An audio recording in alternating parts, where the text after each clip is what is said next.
So we are actually going to start with two definitions. First one is market, second is demand. Then today we're just going to cover something called law of demand.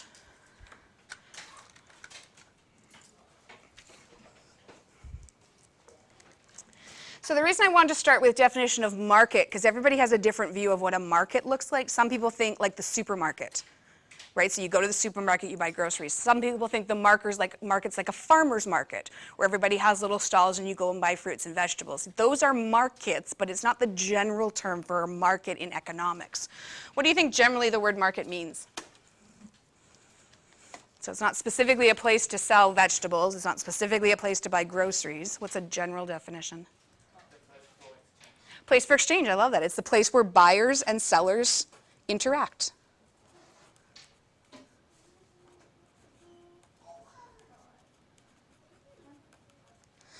Place where buyers and sellers interact.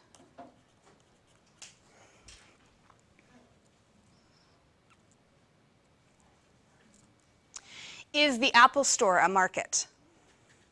Yes, and in our society, again, market has this idea of fruits and vegetables and groceries. It could be a store. Does it have to be a store?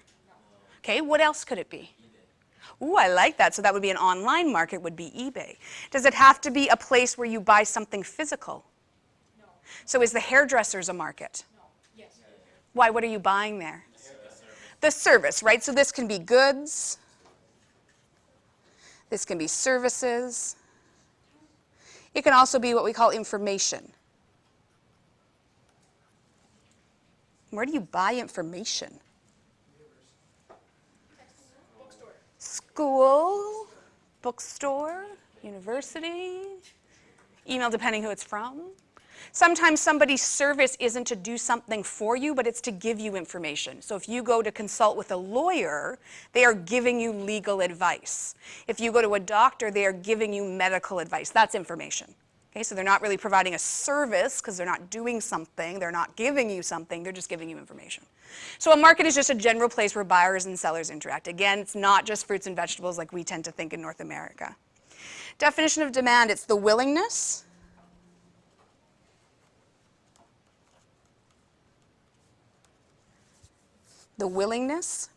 and ability to buy goods at specific prices.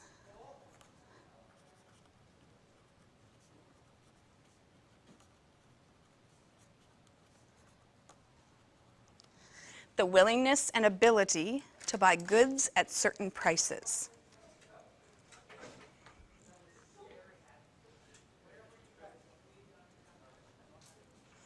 And I'm just going to underline, or you can highlight, willingness and ability. We need both those pieces to the definition. What does willingness mean? Yeah, you want to. You might have the money, but maybe you don't want a particular good. That means your demand's not very high. You may want it, but what if you don't have the money? You can't. So you need both the willingness and the ability, the money, and you have to want it. So this unit is all about supply and demand. We're going to look at something called the law of demand, which is going to lead us into demand curves. Then we're going to do the exact same thing with supply. So it's not a long unit. If you've already glanced at your calendar, or maybe you want to glance now, about when is our next unit test? A weeks, A little more specific? 2 weeks, 27th. Just randomly spitting out dates. 24. 2 weeks, 2 days, 19. 2 days after Thanksgiving. Wednesday, October 29th. The 15th, Talon, the 15th. Could you maybe write that on your hand or like staple it to your body or something? So this is a tiny unit, but it leads us right into unit 3. So law of demand, here's the definition, and I'll explain this once I tell you the words. It's the negative causal relationship, and be careful here because some people put casual. Causal is spelled like this. The negative causal relationship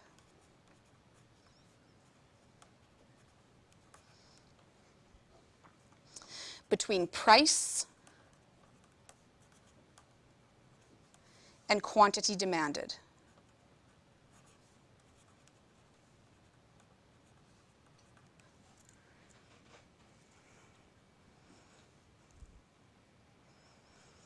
Okay, the negative causal relationship between price and quantity demanded. I'll explain it once we get there. The reason I made a big deal about causal is because people will read that as casual, and it's not a negative causal relationship. It's called negative causal. What that means is the cause is negative. So as price goes up, quantity demanded goes down. That's called a negative relationship because as one goes up, the other is going down. That's a negative causal relationship. 3 explanations, so 3 different reasons why does this happen in society. Okay? Why do we have this law? As price goes up, people want less. So first one's called the income effect. Second one is called the substitution effect. Third one is called the law of diminishing marginal utility. That sounds so fancy. Income effect is exactly what it reads. It has to do with people's income. So right now you have your certain number of cans you would buy. What if I told you you now have double the money than what you just had 5 minutes ago? Would the number of cans you buy change? For some people, no. For some people, yes. Generally, yes. As your income goes up, what happens to your demand for something? It also increases. That's called the income effect. So as your income increases,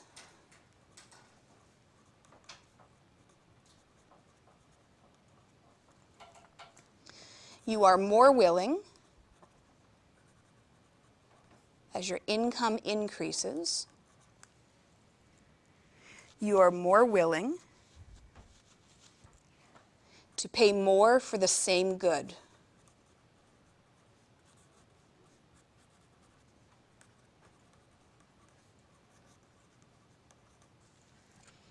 As your income increases, you are more willing to pay more for the same good. So if you didn't have a lot of money, you might not even be willing to pay $1 a can. But if you had infinite amount of money, what's $1, right? So you're going to want more for that same price. That's called income effect. Another explanation for this law of demand is called the substitution effect. What does substitute mean? No, that's good. Say that word again. It's replacement. So when there's a substitute teacher here, who are they replacing? Me, right? Because I'm not here. So substitute effect is this. It says, as the price of a good increases, people will purchase a substitute good instead, decreasing the demand. So just think about that again. I'm going to say it. Don't write it yet. Just think about it. As the price of a good increases, people will purchase a substitute good of the same good and decreasing the demand. Okay, so Diet Cherry Coke is $1 a can. Suddenly I'm like, no, I'm going to charge you $5 a can. Are you going to want cherry Diet Coke or are you going to want regular Diet Coke then? Right? It depends. Generally, as price goes up and up, people are, well, I'm not going to buy that. I'm going to go buy the next thing that's exactly the same as it. Yeah, that happened to me with like Arizona because at the Safeway, which is like right outside my house. You're still on this iced tea, right? Yes. Okay. I thought they didn't even have it. Okay. And like at that location, right? But I looked in the same like mini fridge they have, and they have a Nestea one, and it's the same type of drink, and it tastes the exact same. So I went like a whole month without that stuff because I thought that. And then you're like, forget this. I'm just going to drink the nice tea. Yeah. That's substitution effect. Yeah. Okay, so as the price of a good increases,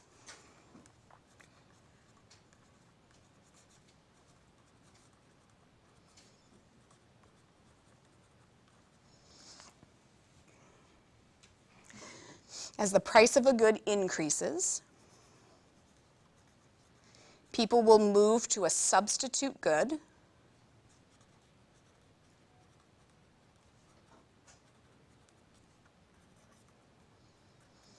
As the price of a good increases, people will move to a substitute good. Will. Thanks, Quinn. Decreasing the demand for the first good.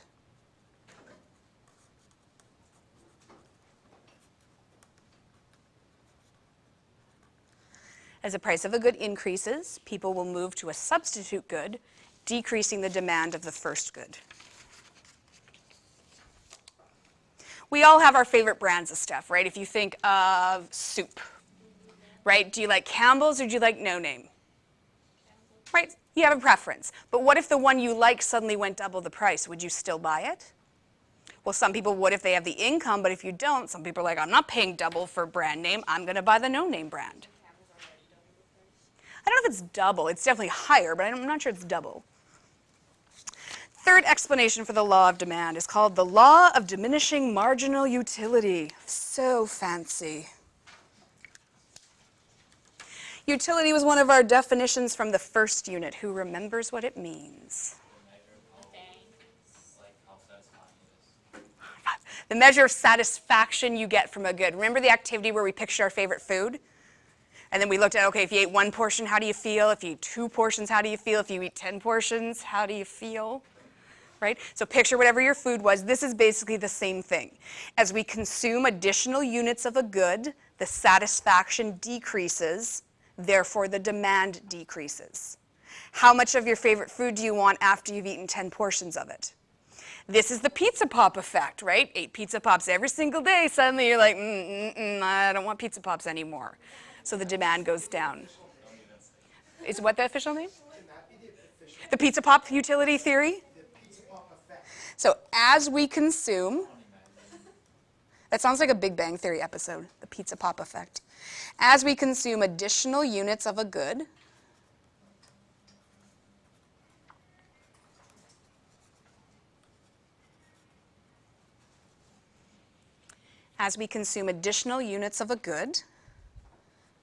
the satisfaction, and I'm just going to put it in brackets, utility. So that's why it's called the blah, blah, law of utility. The satisfaction decreases.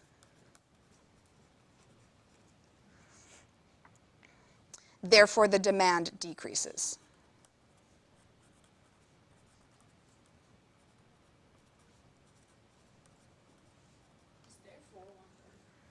I don't teach English, but I think it is. I don't know. And so just like in Unit 1, I want you to draw a little picture of whatever your favorite food was right here beside you to remind you. Anyone remember what mine was? Yes.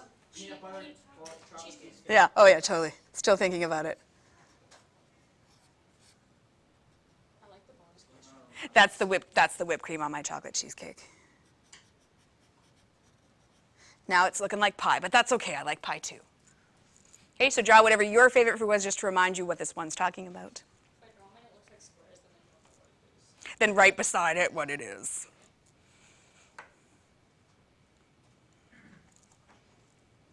Okay, so we've looked at the definition of what this law is, the 3 causes. Now we're going to just talk more specific about this demand curve. So what you just drew was a demand curve. Demand curve represents the relationship between the price and the quantity demanded of a product, and then this lovely word in Latin.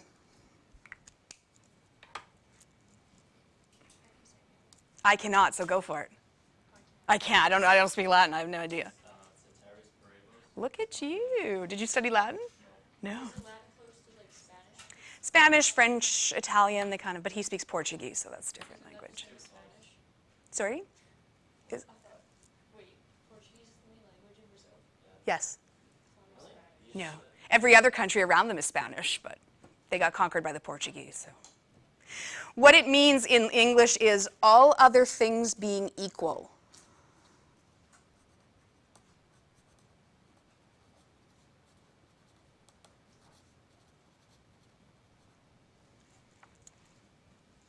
So it's the demand of the relationship between price and quantity if everything else stays exactly the same, if nothing else changes.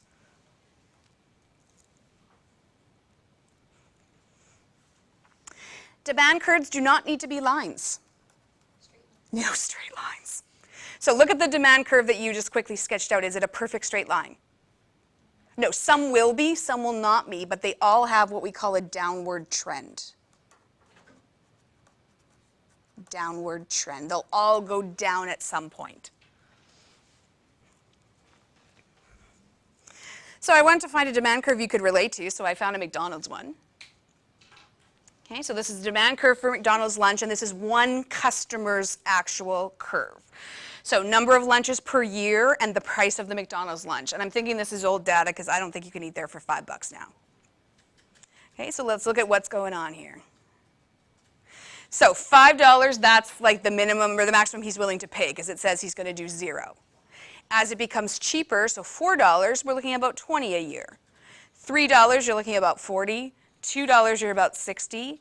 What if it's free? Gotta be there every day. Well, why wouldn't he be there every day? Why did this person only put 100 down? Because, Even if it was free, would you eat there every day? no. Or would you become the pizza pop phenomenon where you're like, oh, I can't today, I can't eat there, right? That would be up for you to decide. This particular customer decided, maybe every 3 days I would eat there if it's free.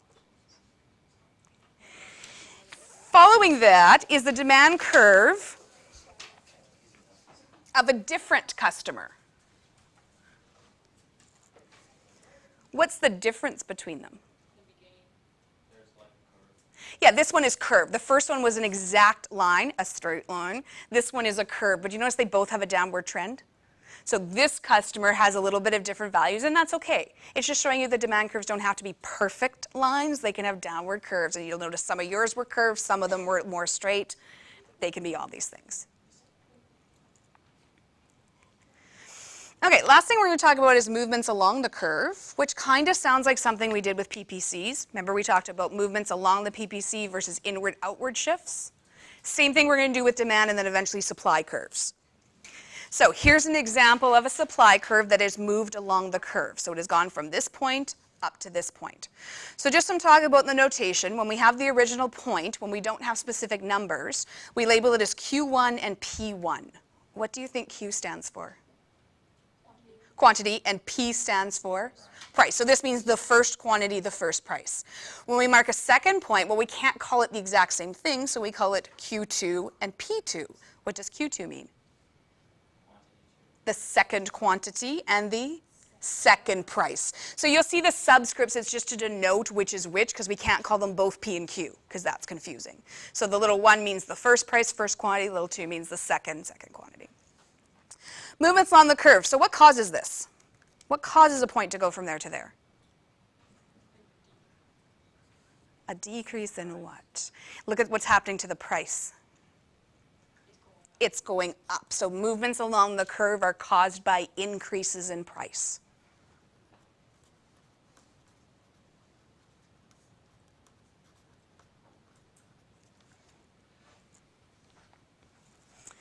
So if you think back to when you started graphing, I don't know, grade 6, and we did it again in grade 9 and grade 10 and grade 11, when you take math, graphing, and we always said to you, what has to be on the bottom? Think to science when you did graphs. Which dependent, or I just told you, crap, which variable has to be along the bottom? It's actually the independent. Independent goes on the bottom, so time goes on the bottom. Whatever's causing the stuff to happen goes on the bottom. The y-axis is the dependent, whatever happens. Welcome to economics. It's completely backwards to every other graph that you've ever seen. What is the independent here, price or quantity? Price. So if you buy more, does that affect the price in the store? No, the price in the store affects how many you buy. Just because, Tylen, you go to the store and take every cherry Diet Coke you can find, they're not going to turn around and lower the price for you, right? It doesn't work that way. So the price is the independent variable. Unless it's like always like 0 there, so it's like 5. And that's why we go back to that phrase in Latin, all things being equal, right? So it's everything stays the same. So price is the independent, quantity is the dependent. Backwards to every other graph you're ever going to see in math. What's it backwards for economics? Because it's a social science? Because maybe a mathematician didn't make it up? Somebody just got bored about it. I remember there, at like 7-Eleven, there was like this like 2 for $2 like deal on like Mountain Dew, and I would just like go there like every day to like stock up on them, just in case like I wanted one day or like my brother wanted one. And then I go there one day and I swear to God, because like it said that the sale lasted from like October to like December, and they stopped it like in the middle of November. Good thing you stocked up. Yeah, well, good thing I stocked up, but it felt like since they were noticing my trends, they stopped the sale. You think everyone's out to get you. Just a second point, that's why there's so many lines here. Explanation. So just to write this in words, when the price increases,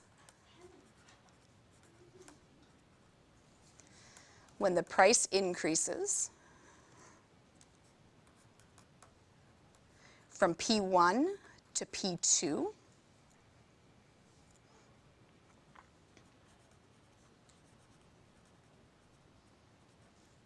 as the price increases from P1 to P2, What happens to the demand? Well, if we look, it's going this way. It went from Q1 to Q2. What's happening? It's decreasing. The demand decreases from Q1 to Q2.